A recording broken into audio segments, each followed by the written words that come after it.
सरस्वती दुगे क्षीरकं कर्तर्मधोदकं पौमाने स्वस्तयने राशिपयस्वती समृद्धोरसः ब्राह्मणे स्वमृतकं इदं माने दिशन्तु नः इमं लोकमधो अमं गामान् समर्थयन्तु नः देवे समावृता पौमाने स्वस्तयने सुदोघाशिकृतस्तुतः ऋषिभिः समृद्धोरसः ब्राह्मणे स्वमृतकं इदं वा पवित्रेण आत्मानं पुनदे सदा तेन सहस्रधारेण पौमान्यं पुनन्तु मा प्रजापत्यं पवित्रं सदाद्यामकं हिरण्मयं ब्रह्मविदो वयं भूतं ब्रह्म पुणे महेन्द्र सुनेते सामा पुनातो सोम स्वस्त्यावरुण समेत्य प्रजा प्रभरणाभिः पुनातु मा जातवेद मूर्तिगन्त्या पुनातु तच्छंयोरावृणे महे गातुं यज्ञाय गातुं यज्ञपतये देवे स्वस्तिरस्तु नः ऊर्ध्वञ्जगातुभेषजं षण्णो अस्तद्विपदे षञ्जदष्पदे ॐ शान्ति शान्ति शान्तिः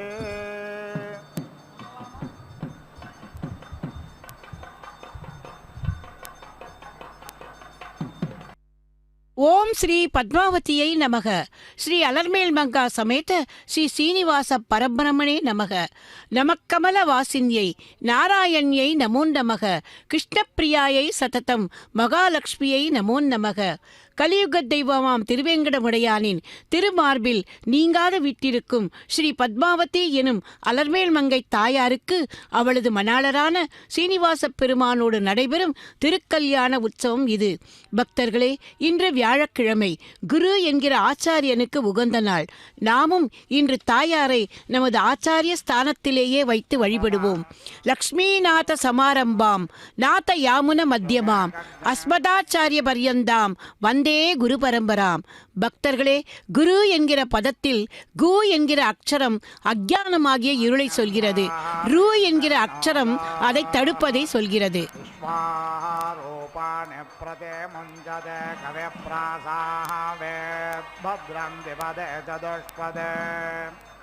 पिनाकमघ्यत्सवितावरेण्यो न प्रयाणमुषसो विराजते सुपर्णोऽधिगरुत्माज्ञस्रवृत्ते शिराः गायत्रं चक्षुर्बृहद्रथं धरे पक्षो सोमा आत्मा छन्दाग्नस्यङ्गानि यजोऽग्नशिनामा सामादेतनोर्वामदेव्यं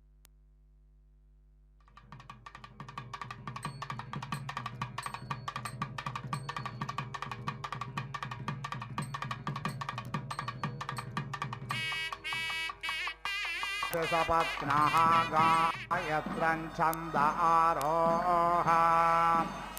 पृथिवी मनुविक्रामस्वा विष्णोक्रमोऽस्यभिमादिः श्रेष्ठो भञ्छन्द आरोह अन्तरिक्षमनुविक्रामस्वा विष्णोक्रमोऽस्य राते यतो हन्ता जागदञ्छन्द आरोह देवमनुविक्रामस्वा विष्णोक्रमोऽस्य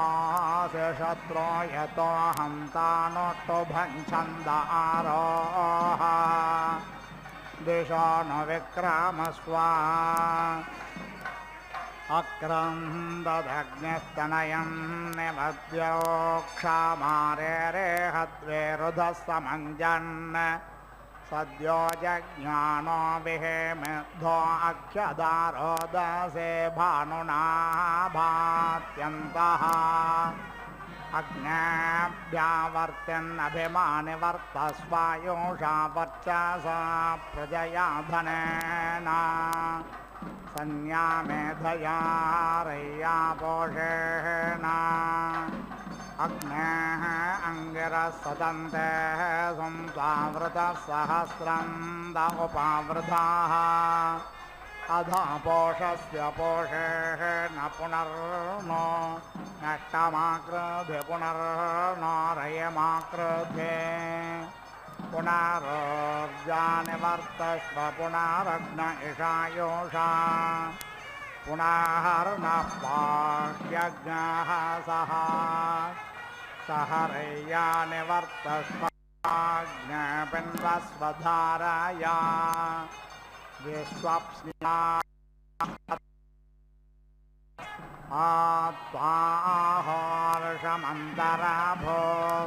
आत्वाहर्षमन्तराभूद्ध्रुवस्तिष्ठावे चाचलेः निषत्वा सर्वा वाञ्छन्तो मात्वद्भ्राष्ट्रमधिग्भ्रसत् उदुत्तमं वारुणपाशमस्मदवादमं विमध्यमग्नश्राद्धाय अथा वयमादित्यो व्रते तवानागसो अदितये स्यामा अग्रे बृहन्नुषसा मोग्धो अस्तान्निर्जगन्वान्तमासो ज्योतिषागात्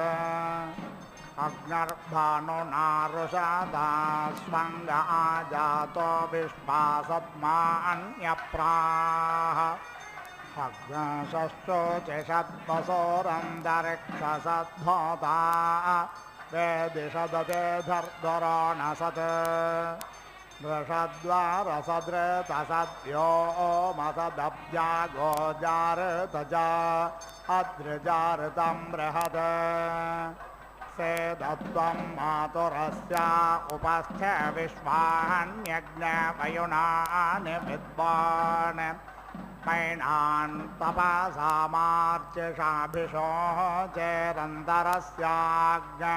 शुक्रज्योतिर्विभागे अन्तरग्नरुचात्वमुखाया सदने स्वे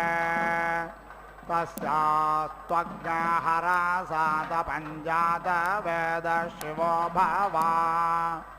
शिवो भूत्वा मह्यमग्न अथो सेदशिवस्त्वं शिवा कृत्वादिशः सर्वा स्वं योनिमिहासदः दिवस्परे प्रथमं यज्ञे अग्निरस्मद्वितीयं परे जातवेदाः तृतीयमप्सुनृमणा अजस्रमिन्धानयेनञ्जरते स्वाधीः विद्मातेः अग्ने त्रेधात्रयाणि विद्माते धाम बिभृता पुरुत्रा विद्माते नाम परमङ्गुहा यद्विद्मातमुत्संयत आजगन्था समुद्रे त्वा नृमणा अप्सन्तर्नृचक्षा येधे दिवो अग्न ओधन् तृतीये त्वा रजसतस्थे वाग्यसमपामुपस्थे महिषा वर्धन् अक्रं ददग्नस्तनयन्निवद्यो क्षाम तेरेहद्विरुधः समञ्जन् सद्यो जज्ञानो विहेमिद्धो अक्षदारोदसे भानुनामाद्यन्तः श्रीनामो दारो दरुणो रयेणां मनीषाणां प्रार्पण सोमा गोपाः वसुस्सो नो सहसो अप्सुराजा विभात्यग्र उषसा मेधानः विश्वस्य केतुर्भुवनस्य गर्भ आरोदसे अपर्णाज्यायमानः वेलोञ्चिदद्रेमभिनत्परायञ्जनाय दग्निमयदञ्च पञ्च उषिक्पावको आरते स्वमेधामर्तेष्वग्निरमृतो निधाये हेयर्पिधो ममारुषम्भरिभ्रदुच्छुक्रेण शोचिषाद्य मीनक्षन् दृशानो रुक्म उर्व्याव्यद्योर्मर्षमायुश्रियरोचानः अग्निरमृतो अभवत्पयोभिर्यदे नन्द्यौरजनयत्सुरेतान् यस्ते अद्य कृणवद्भद्रशोचे पूपं देवघृतवन्तमग्ने प्रतन्नय प्रतरम्बस्यो अच्छाभिसुम्नं देवभक्तयविष्ठा आदं भजसोऽस्रवसेष्वग्न उग्ध उग्ध आभजसष्ट्यमाने प्रियस्वर्ये प्रियो अग्नाभवात्युज्जातेन भिनददुज्जने त्वयेः त्वामग्ने यजमाना अनुद्योन्विश्वावसो दधिरे पार्याणे त्वया सह द्रवेण मिच्छमानां व्रजङ्गो मन्दमुसिजो विवोरोः अस्ताव्यग्नर्नराग्नशुषेवो वैश्वानरर्षेभ्यः सोमा गोपाः अद्वेषेद्या वा पृथिवी भुवे मदेवा दत्तरयमस्मे सुवीरम् समेधाग्न्यन्दो वस्यत घृतेर्बोधयतातिथिम् अस्मिन् हव्याजोहोतना उदुत्वा विश्वे देवा अग्ने भरं दुचित्तेभिः स नो भव शिवस्त्वज्ञा सुप्रदे गो विभावसुः प्रदग्ने ज्योतिष्मान्याहि शिवेभिरर्चभिष्टम् बृहद्भर्भाणुभिर्भासं माहिज्ञसे तन्वाः प्रजाः अक्रन्ददग्नस्तनयन् अद्यो रेहद्वेरुधः समञ्जन् सद्यो जज्ञानो विहेमिद्धो अक्षदारोदसे भानुनाभात्यन्तः प्रप्रायमग्निर्भारतस्य षण्व्यवेयत्सौर्यो नरोचते बृहद्भोः अभियः पूर्वं वृतानासुतस्थौ दिदाय देव्यो अतिथिशिवो नः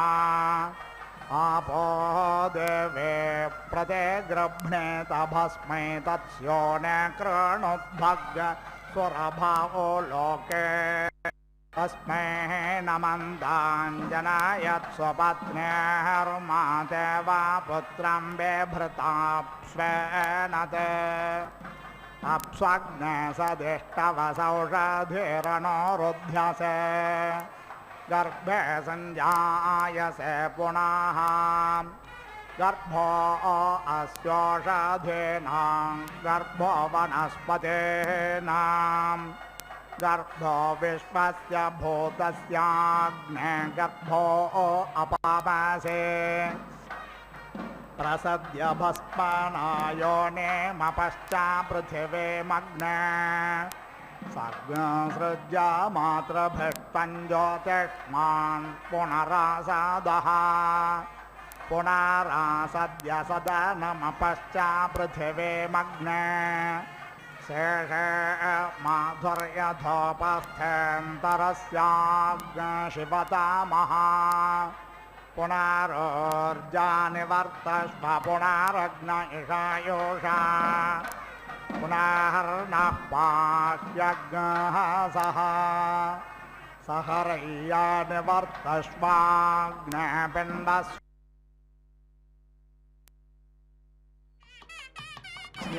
परे ओधा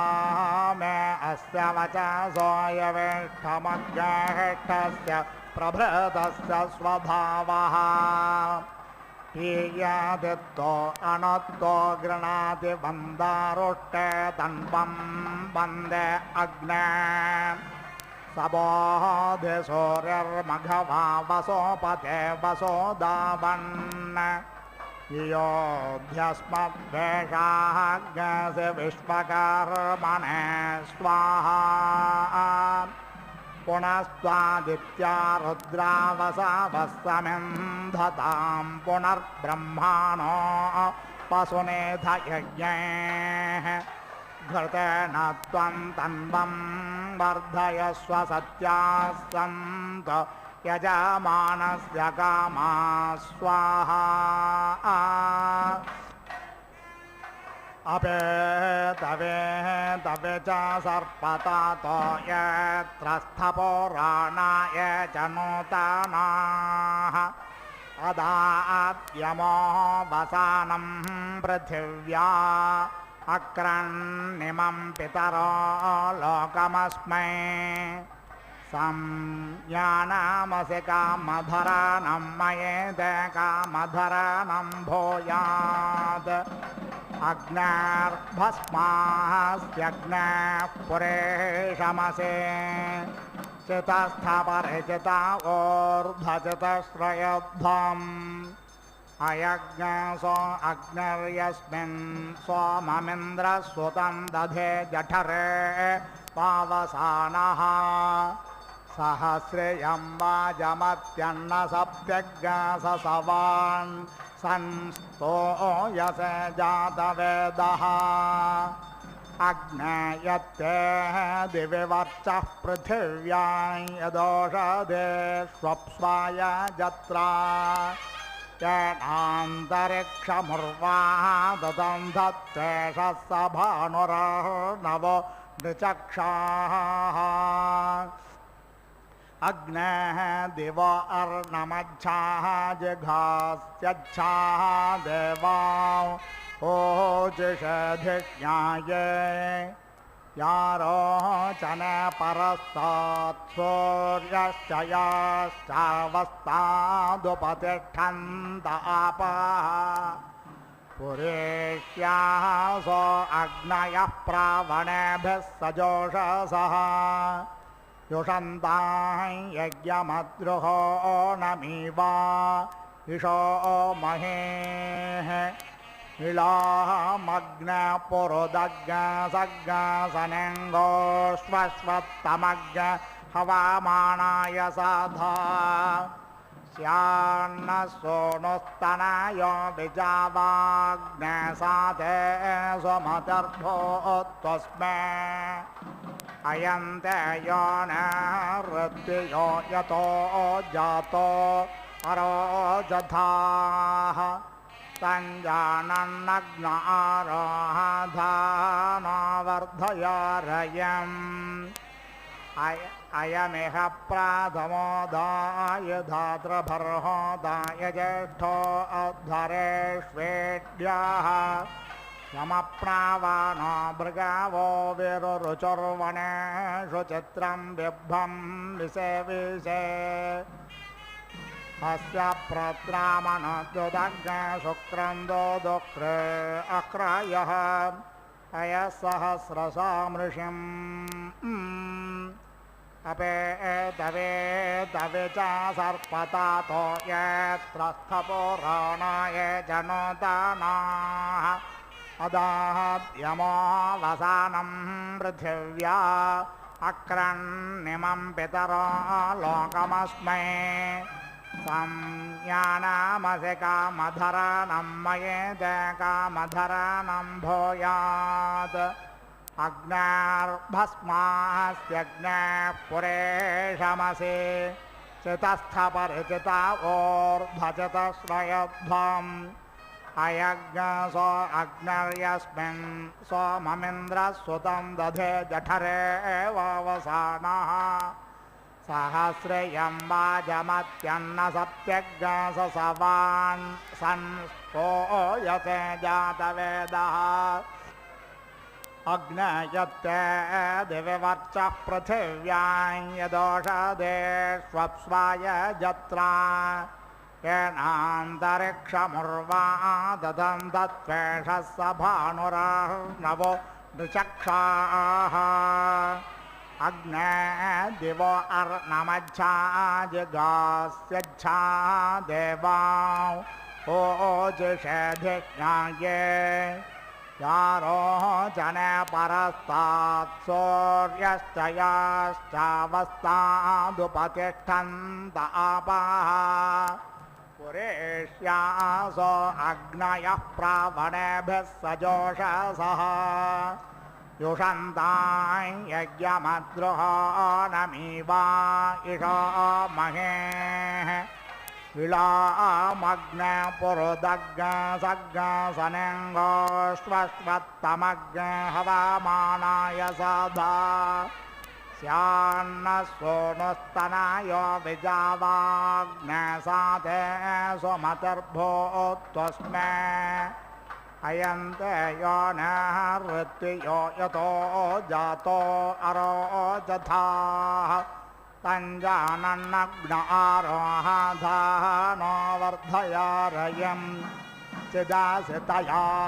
देवतयांगिरस्वध्रुवासीदा परिचिदासितया देवतयांगिरस्वध्रुवासीदा लोकं प्रणच्छद्रं प्रणाथोऽसेदध्रुवा त्वम् इन्द्राग्ने त्वा बृहस्पतिरश्मिन्यो ना अशेषदन् ता अस्य सोदादोहसः सोमग्नश्रेणन्ति प्रश्नायः जन्मं देवानां विशस्त्रष्वारो जने दिवः इन्द्रं विश्वा अवेवृधन् समुद्रव्याजसङ्गिराः रथेतामग्रथेनां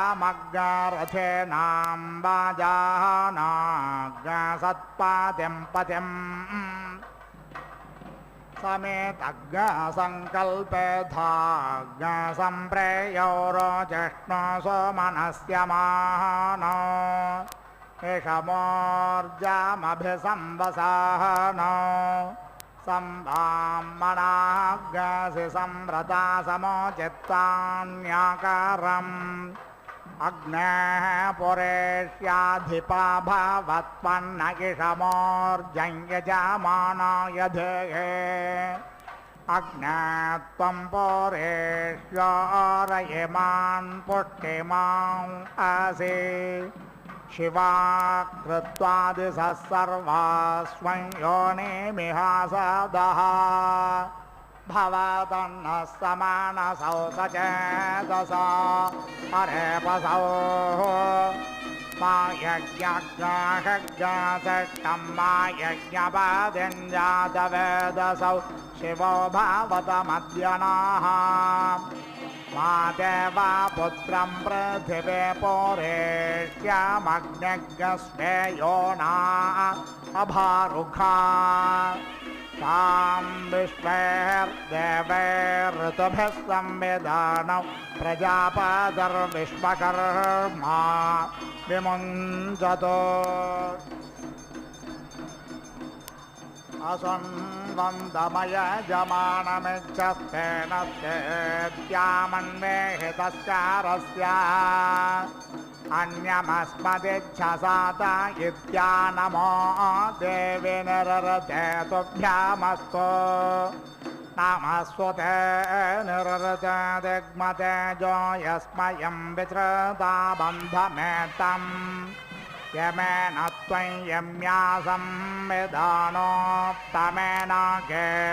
अधिरोहयैनम् यस्यास्ते घोर आसञ्जिहोम्येषां बन्धानामवसर्जनाय यां त्वजनो भूमिरिति प्रमन्दते निररतिं त्वाहं परिवेदविश्वतः यं ते देवे निररतिराबबन्धपाशं ग्रीवा स्वाविचृत्यम् तन्ते विज्ञाम्यायुषो नमध्याथेदं पितुमध्यप्रसूतः नमो भूत्यैयदञ्चकार निवेशनश्चङ्गमानो वसोनां विश्वारूपाभिचक्ष्य सचेभिः एव एव सविता सत्यधर्मेन्द्रो न तस्थौ समरे पाथिनां शिरायुञ्जन्ति कवयो युगावितन्वते पृथक् शिरा देवेषु सुम्नया युनक्तसेरां वियुगातनुध्वं कृते यो नो वपदेकबीजम् गिरा च सृष्टिः सभारा असन्मानेदीययत्सृण्य पक्वमेयात् सुनग्गा सुफाला विकृषन्तु भूमिज्ञा सुनङ्गेनाशा अभियन्तु बाहैः सुनाशिराहविषातोषमानाशु पिप्पला ओषधे कर्तमस्मे घृतेन सीता मधुना समज्जतां विश्वेर्देवैरणो मतामरुद्भिः समिन्द्रनो मनसानेषि गोभिः सज्ञासोरिभिर्मघवन् सज्ञस्वस्त्या सम्ब्रह्मणा देवकृतं यदस्ति संदेवानाज्ञासुमतौ यज्ञियानाम् संवत्ससा पयसा सन्तनोभिरगन्महिमनसा सज्ञशिवेन त्वष्टासु दत्रो विदधातुरायो नो मार्ष्टुतन्वो यद्विलिष्टम् या ओषधेः पूर्वा जाता देवेभ्यस्त्रयुगं पुरा मनेन बभ्रूणामहज्ञा शतं धामानि सप्त च शतं वो अम्बधामानि सहस्रमुतवोरुहाः अधा शतक्रत्वो यूयमिमं मे अगदं कृता ओषधे प्रतिगृह्णेत प्रशोभरेः अश्वा इव सजित्वारेर्वेरुधः पारयिष्णवः ओषधीरिते मातरस्तद्वो देवेरुपब्रुवे सनेयमश्वङ्गां वासा आत्मानन्दवा पूरुषा अश्वत्थेवो निषदनं पर्णेवो वसति श्रुता गोभाजयित्किला सधयत्सनवधपूरुषम् यत्रौषधे समग्मतराजानः समेता इव विप्रस्स उच्यते भिषग्रक्षोहामे वचातनः अश्वावते सोमावते मोर्जयन्ते मुदोजसम् आवित्स्य सर्वा ओषधिरश्मारिष्टतादये उच्छुष्मा ओषधीनां गावो गोष्ठादिवेरते धनग्सनिष्यन्ते नामात्मानन्दवा पूरुषा निष्कृतिर्नाम वो माधाधो यो यज्ञस्थनिष्कृतिः शेराः पादत्रिणे स्तनयदामयदि निष्कृधा अतिविश्वाः परिष्ठास्तेन एव व्रजमक्रमुः ओषधे प्राचुच्यवुर्यत्किञ्च तन्वोरपाः यदि मा वाजयन्नहमोषधेर्हस्ता आदधे आत्मा यक्ष्मस्य नश्यति पुराजीवगृभो यथा यस्यौषधे प्रसर्पथाङ्गमङ्गं परुष्परुः ततो यक्ष्मं विभादध्व उग्रो मध्यमशीरिवा साकं यक्ष्मप्रपादचाषेण किकिदिविनाः साकं वातस्य ध्राज्या साकर्णस्य निहाकया अन्यावो अन्यामावस्त्वन्यान्यस्य उपागाः संगत्य मेरुदोस्ते संदत्तवीर्यम् याश्चेदमोपशृण्वन्ते याश्च दूरं परागताः सर्वाः संगत्य वेरुदोस्ते संदत्तवीर्यम् नासयित्रे बलासस्यार्षस उपचितामसि अथो सतस्य यक्ष्माणां वाकारो रसिनासने मा वो ऋषत्खनिता यस्मै चाहं खणामिवः विपच्च दुष्पदस्माकं सर्वमस्त्वनातुरम्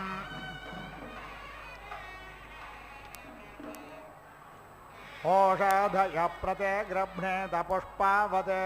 सुपिप्पलाः अयं वो गर्भाऋत्वय प्रत्नज्ञ सदस्तमासादत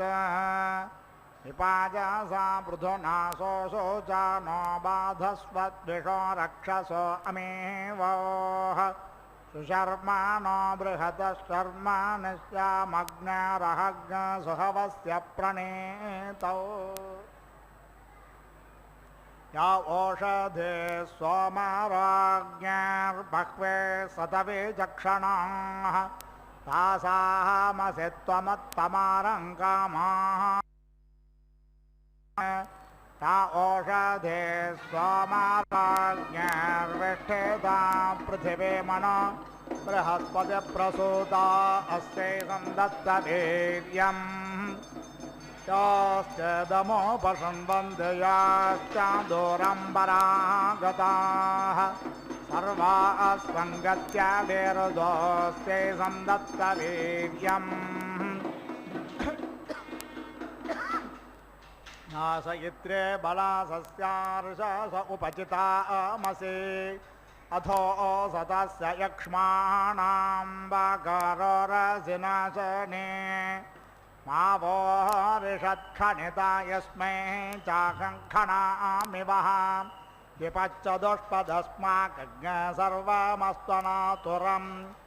ओषधयः सम्बादन्ते सोमेन सह राज्ञा यस्मै कृणोति ब्राह्मणस्तग्राजन्वारयामसे त्वां गन्धर्वाघनज्ञस्त्वामिन्द्रस्त्वां बृहस्पतिः त्वामोषधे सोमो राजा विद्वान् यक्ष्मादमुच्यतः त्वमुत्तमास्योषधे तव वृक्षा उपस्तयः उपस्थिरस्तु सोऽस्माकं यो अस्मान् अभिदासति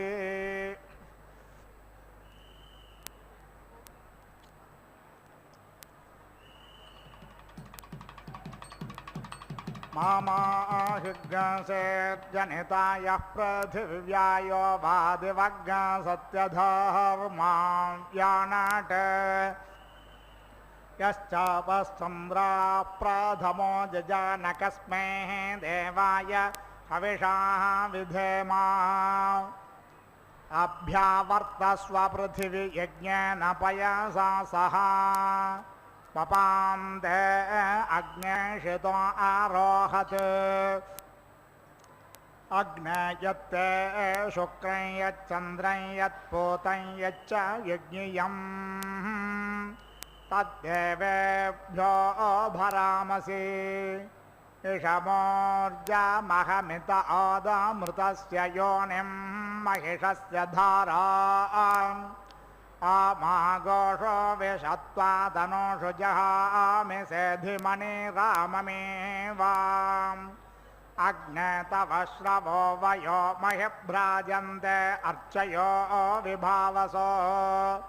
बृहद्भानो शवसा वाजा मुग्ध्यं दधासुषे कवे पावकवर्चा शुक्रवर्चा अनोनवर्चा उदयर्षिभानुना पुत्रो मातरा विचरण्युपावसे प्रणक्षरोदसि उभे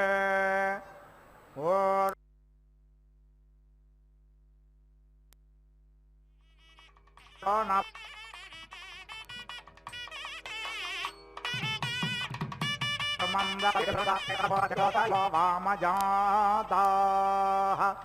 निरज्जन्नग्न प्रथयस्व जन्तुभिरश्मे रायो अमर्त्या सदस्य वपुषो विराजसि प्रणक्षे सानसङ्क्रतुम् इष्कर्तारमध्वरस्य प्रचेतसङ्क्षयं दग्राधसोमः रातिं वामस्य सुभगां महीमिषं दधासि सानसिग्रयम् ऋतावानं महिषं विश्वदर्शतमग्न्यग्सुम्नाय दधिर पुरोजनाः श्रुत्काहर्नग्सप्रथस्तमन्त्वा गिरा देव्यं मानुषयुगा आप्यायस्वसमेः दुते विश्वतः सोमवृष्ण्यं भवावाजस्य सङ्गथे सन्ते पयाग्सि समोयन्तो वाजाः संवृष्ट्यान्यभिमादिशाः आप्यायमानो अमृताय सोमदिवेश्रवा अग्नस्युत्तमानि धिष्वा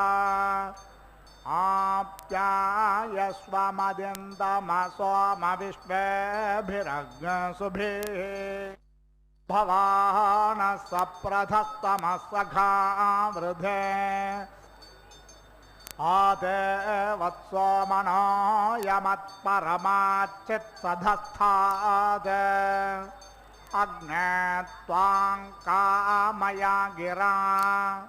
त्वभ्यन्ता अङ्गिरस्तमविश्वा स्वक्षितयः पृथक् अग्ने कामाय ये मिरे अग्नेः प्रियेषु धामसु कामो भूतस्य भव्यस्य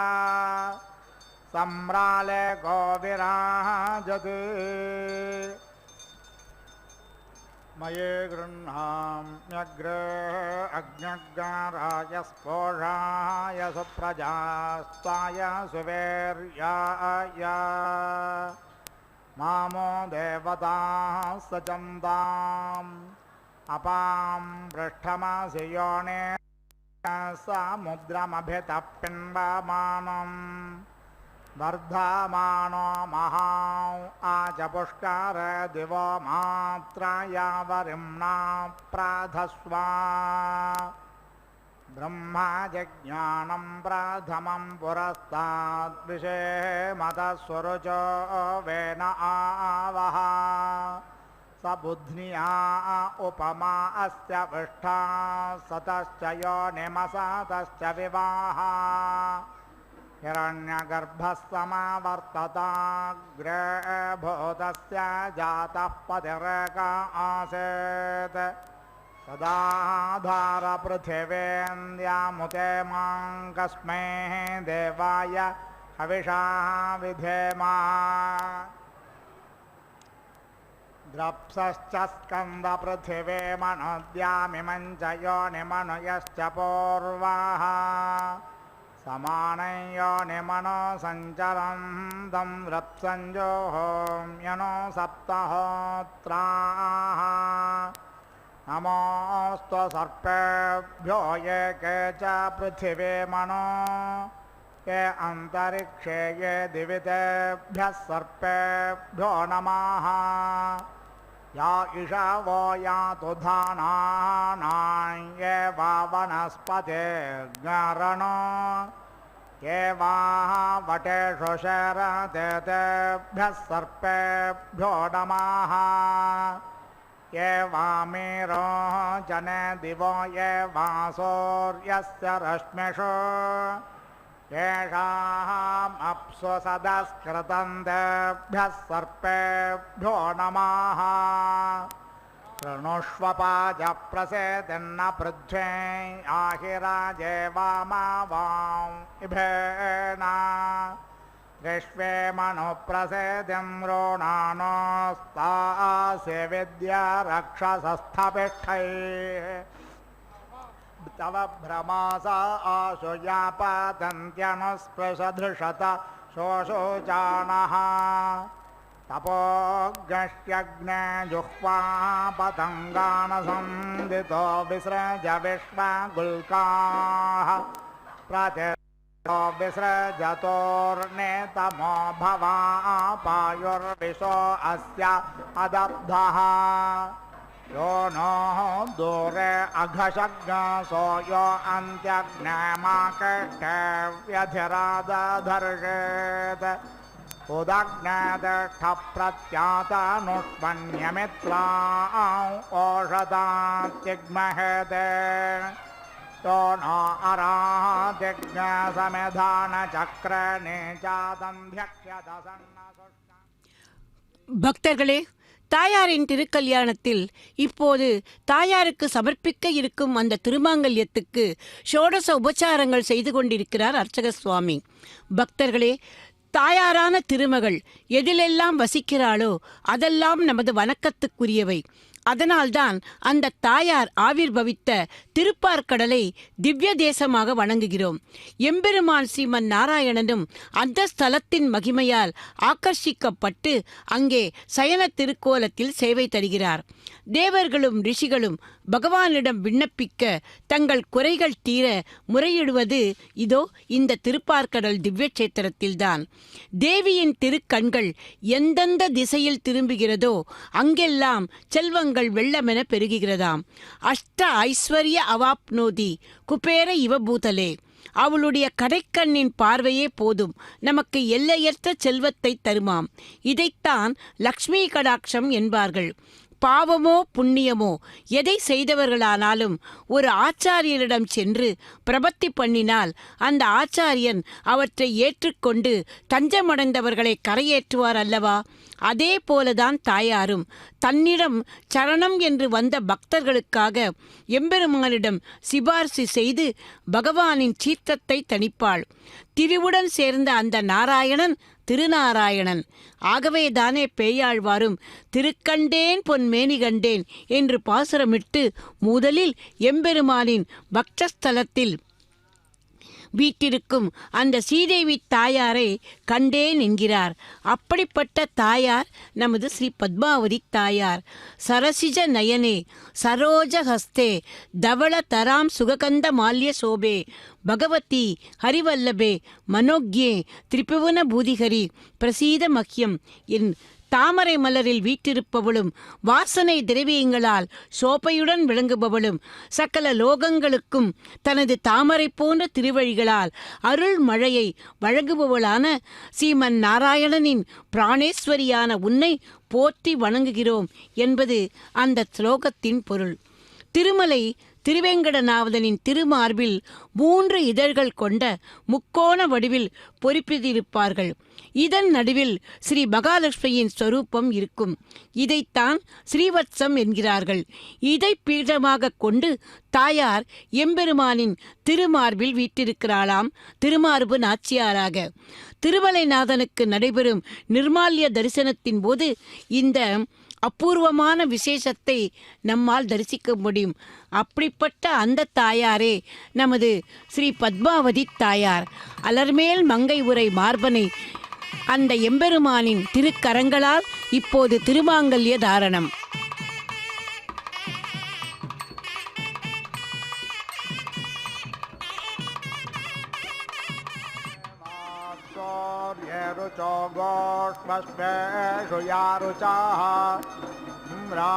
्राज्ञेताभ्यः सर्वाभिरुजन्नो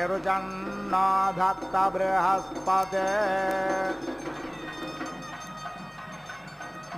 श्रेयो वसेय आयुत्सम्भूतं भूतं चित्रकेतप्रभानाभान् सम्भान् ज्योतिष्माजस्तेजस्वानाधमग्नस्तपन्नमितपन्न रोचनो रोचमान शोभन शोभमान कल्याणः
देवानो दुर्वे प्रधानुसहस्रेण सतेन च या शतेन प्रधनोषे सहस्रेण विरोहसे तस्य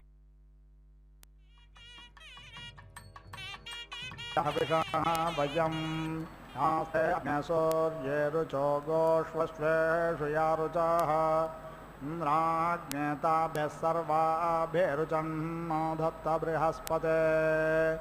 विराज्योतिरधारयत् स्वराज्योतिरधारयत् प्रजापादिष्ट्वा साधयत्वपां प्रजापादिष्ट्वा साधयतु पृष्ठे पृथिव्या ज्योतिष्मते विश्वस्मै प्राणायाः पानायो यानाय विश्वं ज्योतिर्यच्छा नित्यधिपतिस्तया देवतायाङ्गिरस्वध्रुवासेदा मधुश्च माधवश्च वासन्तिका ऋतो अग्न्यारन्दश्लेषोऽसे कल्पेतां वा पृथिवे कल्पन्तामाप ओषधयः कल्पन्तामग्नयः पृथङ् मम ज्येष्ठ्याः यसव्रताः ये अग्नयः समानसोऽन्तराद्या वा पृथिवे इमे वासन्तिका ऋतो अभिकल्पमाना इन्द्रामिव देवाभिसंवेशं दुतया देवतायाङ्गिरस्वध्रुवेशे दतम् सहस्रस्य प्रमासे सहस्रस्य प्रतिमासे सहस्रस्योन्मासे सहस्रासे सहस्रायत्वा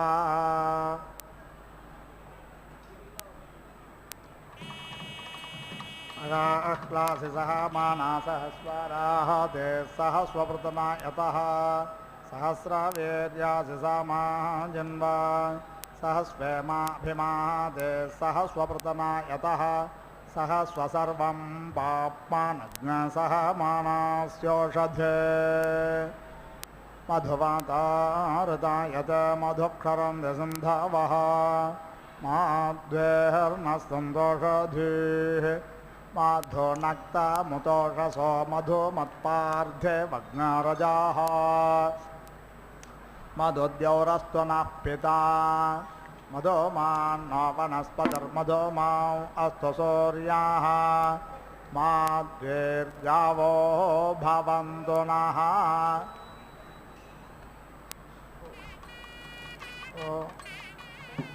ॐ पूर्णाहुतिमुत्तमां जुहोति सर्वं वै पूर्णाहुतिः सर्वमेवाप्नोति अथो इयं वै पूर्णाहुतिः अस्यामेव प्रतिष्ठति ॐ नारायणाय विद्महे वासुदेवाय धीमहि तन्नो विष्णुः प्रचोदयात् स्वाहा ॐ महादेव्यै च विद्महे विष्णुपत्न्यै च धीमहि तन्नो लक्ष्मीः प्रचोदयात् स्वाहा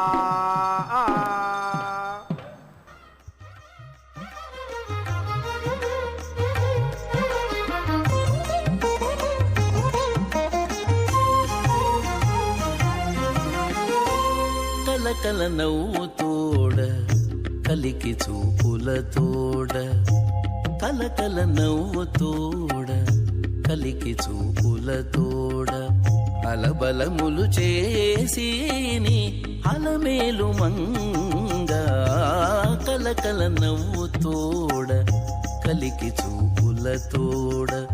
అలబలములు చేసి అలమేలు మంగ కలకల నవ్వు తోడ కలికి చూపుల తోడ అలబలములు చేసి అలమేలు మంగ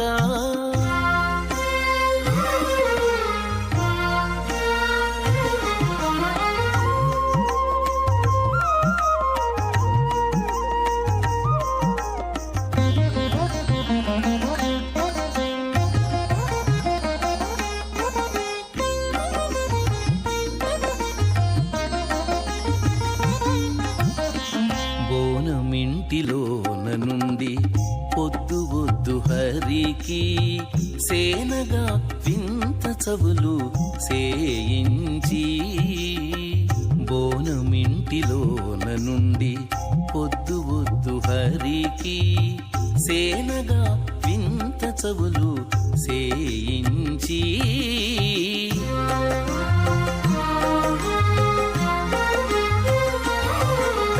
తానే వడ్డించేనంట తగకీలు గంటు తోడ ఆని పట్టి కాచుకున్నది అలమేలు మంగ తానే వడ్డించేనంట తగకీలు గంటు తోడ ఆని పట్టి కాచుకున్నది అలమేలు మంగ కలకల నవ్వుతోడ కలికి చూపుల తోడ అలబలములు చేసిని అలమేలు మంగ కలకల నవ్వుతోడ కలికి చూపుల తోడ అలబలములు చేసిని అలమేలు మంగ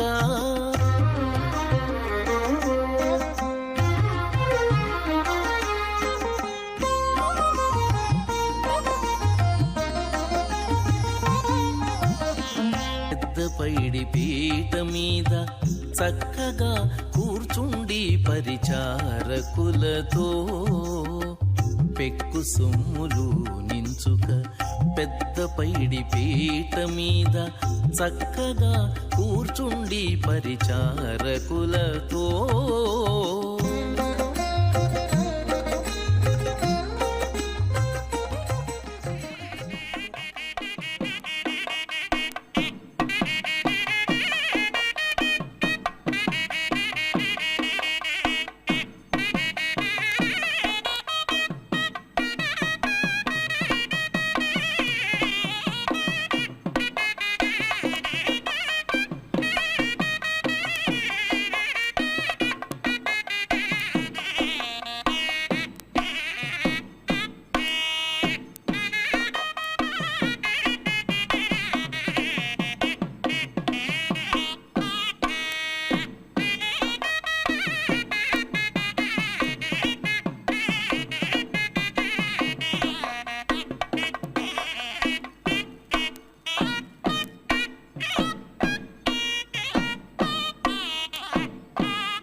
ननाथो